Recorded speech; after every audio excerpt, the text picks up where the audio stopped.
नमस्कार, कैसे हैं आप सब? आशा करती हूँ सब बहुत अच्छे होंगे, खुश होंगे। आज मैं बहुत ही विशेष तिथि के बारे में बात करने वाली हूँ आप सभी से, जो कि बहुत ही ख़ास, बहुत ही इम्पोर्टेंट तिथि है, जो कि है अमावस्या। अमावस्या की जब हम बात करते हैं, तो माँ की जब ऐसी स्थिति होती है, जब माँ रजस्वला होती हैं, तब की ये तिथि होती है और ये मनाया जाता है कामरूप कामाख्या में। 8 दिन 10 दिन का मेला चलता है, लेकिन अमावस्या का जो टाइमिंग है, वो 22 तारीख को शुरू होने वाला है। 22 जून से शुरू होगा, 3:53 में ये लगने वाला है और ये ख़त्म होगा 25 तारीख को, जो कि 2:30 बजे तक ख़त्म होगा। तो ये जो तिथि होती है, ये तिथि अपने आप में ही बहुत ज़्यादा ख़ास है। कौन से ख़ास उपाय आपको करने चाहिए, क्या खाना चाहिए, क्या नहीं खाना चाहिए, क्या-क्या चीज़ें आप करेंगे, नहीं करेंगे, तमाम तरह की चीज़ें मैं आज आपको शेयर करने वाली हूँ। लेकिन उसके पहले एक छोटा-सा निवेदन, अगर अभी तक आपने मेरे और आपके दोनों के यूट्यूब चैनल एस्ट्रो पूर्णिमा को लाइक नहीं किया, शेयर नहीं किया, सब्सक्राइब नहीं किया, तो ज़रूर करिए और ज़्यादा से ज़्यादा लोगों तक पहुँचाइए।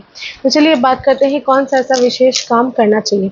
ये जो टाइमिंग होती है 22 तारीख से लेकर 25 तारीख तक का जो समय है, ये अमावस्या की तिथि होती है, जिसमें माँ धरती के साथ, प्रकृति के साथ हम माँ को जोड़ते हैं। और प्रकृति जब रजस्वला होती है, जैसे कि माँ जब रजस्वला होती है, तो उस वक्त बहुत सारे कार्यों को नहीं करना चाहिए, जैसे नया गृह का निर्माण, मिट्टी खोदने का कोई काम, फार्मिंग करना। जो किसान भाई होते हैं, अगर वो इस वक्त उनको गलती से भी मिट्टी में कुछ नहीं गाड़ना चाहिए, कुछ करना चाहिए, मिट्टी के संबंधित कोई भी चीज़ें नहीं करनी चाहिए, फूल आपको नहीं तोड़ना चाहिए इस वक्त। इसके अलावा प्रकृति से आई हुई कुछ चीज़ें, जैसे कि साग हम लोग खाते हैं, तो साग में भी आपको ध्यान रखना है कि जो मिट्टी से उग रही है जो साग वगैरह, तो वो प्राकृतिक चीज़ें इस बार खाना अवॉइड करिए।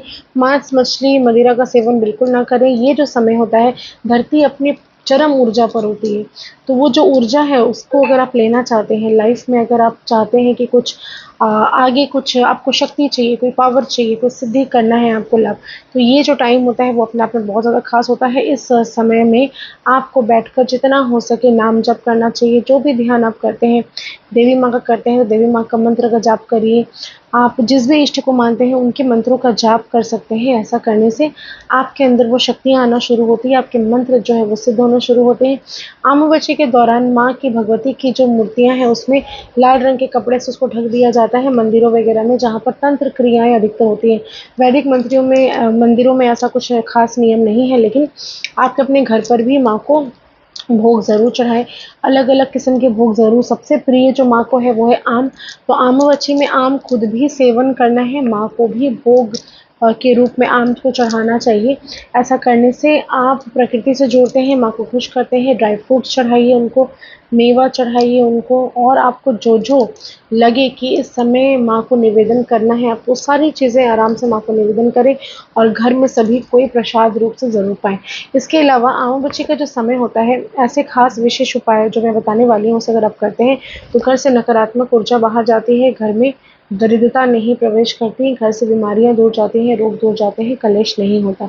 तो क्या करना चाहिए, इस वक्त आपको थोड़ा-सा सरसों, जो कि पीला रंग का होगा, और थोड़ा-सा लौंग आपको लेना है, और भीमसेनी कपूर के सहारे एक गाय के छोटे से उपले में उसको रखकर आपको हर दिन अपने घर पर धुआँ करना है। एक तेज़पत्ता भी उसमें डाल सकते हैं।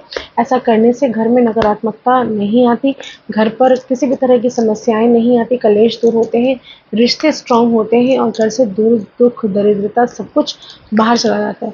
इसके अलावा लड़कियाँ, जो महिलाएँ हैं, विशेषकर उन सभी को इस टाइम पर गलती से भी अपने बाल खोलकर बाहर नहीं जाना चाहिए, इसके लिए उनको ज़रूर मना करिए। और दूसरी बात ये है कि जो भी इस समय में आप जाप करते हैं, नाम जाप करते हैं, जो भी मंत्र को सिद्ध करना चाहते हैं, उसका एक नियम होता है, प्रोसेस होता है, वो अलग-अलग जो आप जिस भी इष्ट को मानते हैं उसके अकॉर्डिंग आप देखकर ही इस क्रिया को करिए। इसके अलावा इस समय में दान का भी बहुत ज़्यादा महत्व है। दान जो चीज़ें आप करेंगे, जैसे फल हो गया, जो कि रस भरे फल हो गए सीज़न के, वो सारी चीज़ें ले जाकर किसी भी मंदिर में दान करके आ सकते हैं। किसी माँ दुर्गा के मंदिर में जाके दान करके आइए, माँ को निवेदन करके।